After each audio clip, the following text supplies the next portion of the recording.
What is up everyone? In this video, we're going to show you how to switch from 2.0 GHz to 5 GHz on your laptop or PC for faster Wi-Fi speeds. So first, simply make sure your router supports dual band Wi-Fi and that 5 GHz is enabled. So you can usually check this on your router settings page. Now next, on your Windows PC or laptop, simply click the Wi-Fi icon in the taskbar. Then find 5 GHz network. It often has a slightly different name than your 2.4 GHz one. And once you find it, you then have to connect to it. Now, if it doesn't show up, you then have to update your Wi-Fi adapter driver. And to do this, simply press Windows plus X at the same time. Then go to Device Manager. Then Network Adapters.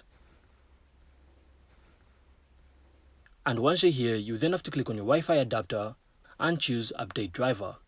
Now after this, your device should be connected to the 5 GHz network, giving you faster and more reliable internet. And that's it. So that's all we had for this video. I really hope you found this insightful, and if you did, make sure to leave a like and of course subscribe. Then we'll see you on the next one.